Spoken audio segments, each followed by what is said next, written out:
Welcome back, deep divers. Today we're gonna tackle a figure who, well, seems to be everywhere these days. Elon Musk.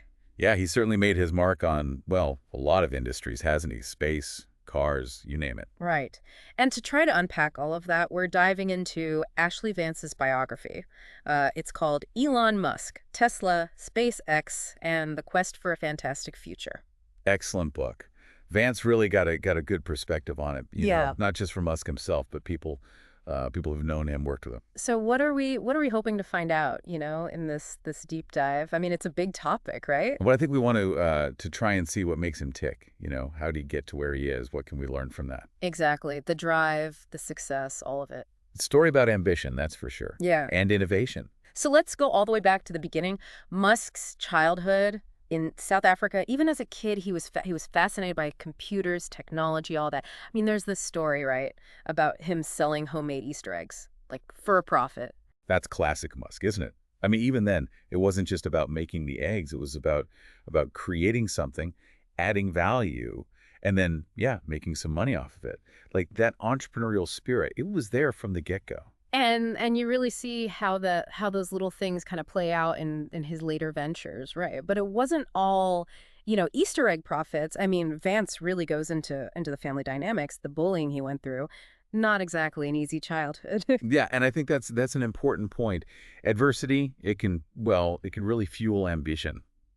I think for Musk, it kind of lit a fire in him. And he needed that fire, right, Oh, to overcome those obstacles. Because even in high school, I mean, while everyone else is worried about, typical teenage stuff, he's already thinking about electric cars, space travel, big stuff. that early vision, that's crucial. You got to have a goal, a purpose, something beyond the everyday, and he had that. And that purpose, those ambitions, that's what drove him to move to Canada. Then the U.S. ends up studying at UPenn, doing internships in finance.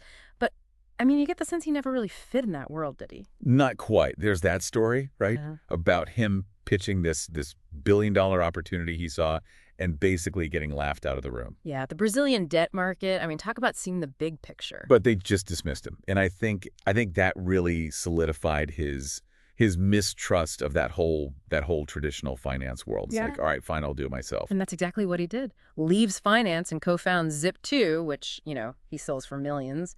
Then comes X.com, the wild west of online banking those early days. Ah, chaos. But a lot of lessons there, I think, about leadership, good and bad. Yeah. Musk, he's got that drive, but he could be, well, really demanding. Vince doesn't shy away from that, right? The fights, the long hours, the constant push, push, push for innovation. It was a crucible for him. It really was. You see his strengths, you see his weaknesses, but you also see the beginnings of his leadership style. And of course, X.com merges, becomes PayPal, gets bought by eBay. Suddenly, Musk's a multimillionaire, like 27 years old, right? Yeah, I mean, the McLaren F1, right? The supercar. Exactly. That could have been it, right? For a lot of people, that's the dream. Uh-huh. But for Musk, It was just the beginning. yeah, he wanted more, bigger challenges. And those challenges, they led him straight to space. To rockets. So Mars. Yeah, to space.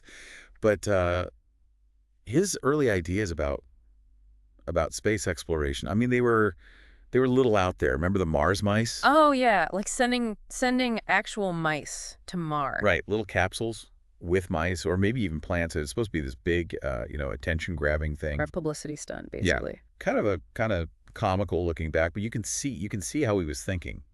Get people excited, you know, capture the imaginations. A real-life science fiction story. That's it. But thankfully, his thinking, it kind of evolved from those early ideas to something, well, a lot more substantial. And that's where SpaceX comes in. I mean, Musk, he's frustrated with how expensive rockets are, and he's got this vision, right? Colonizing Mars. So he thinks, why not? Why not just build my own rocket? That's incredible, right? To go from software, from online payments to aerospace engineering, I mean, that takes some serious ambition. And risk. I mean, this wasn't just, starting another tech company. This is rockets. Yeah. Governments, giant corporations, billions of dollars. Exactly, high stakes. But Musk, he's not afraid of risk.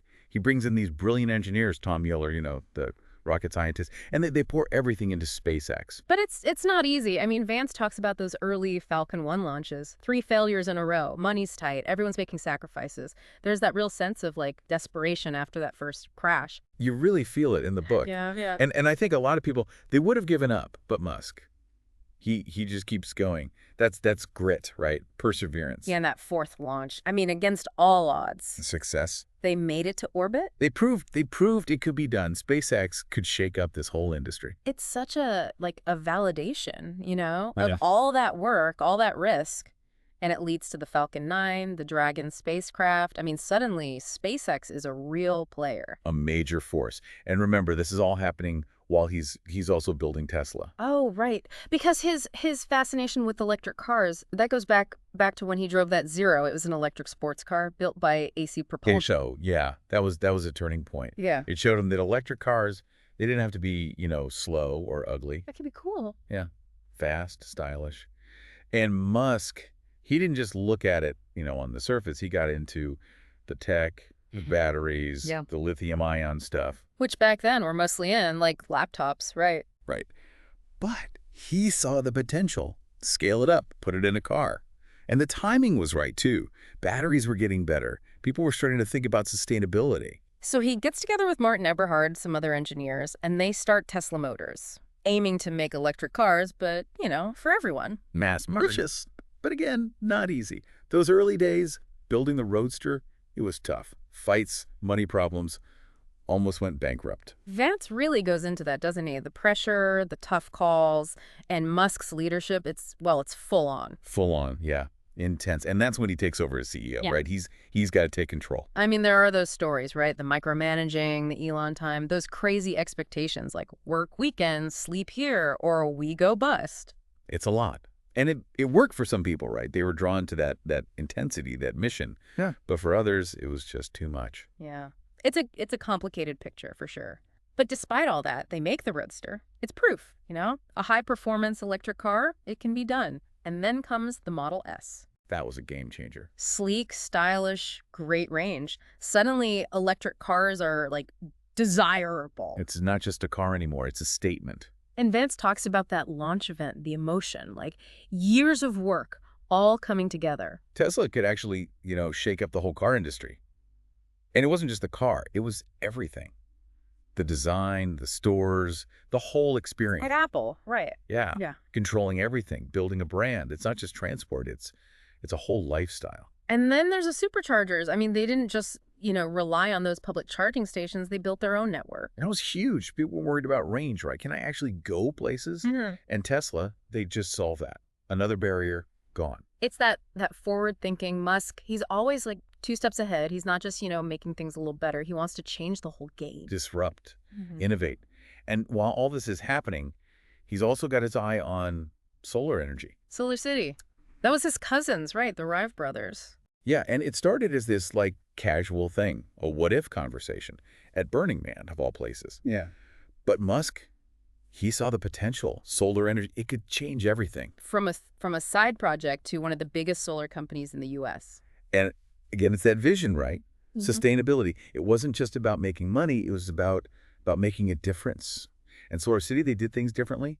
Leasing, financing, making it easier for people to get solar panels. Taking away those obstacles. Yeah, and then they buy a solar cell manufacturer. They're controlling the whole process now, from making the panels to putting them on your roof. A whole energy company. By this point, it's clear Musk, he's not like other entrepreneurs. It's not just about, having a successful business. He's got a bigger goal. A bigger purpose. Yeah. Fundamental challenges, space, cars, energy. It's all connected, right? Pushing humanity forward. Yeah.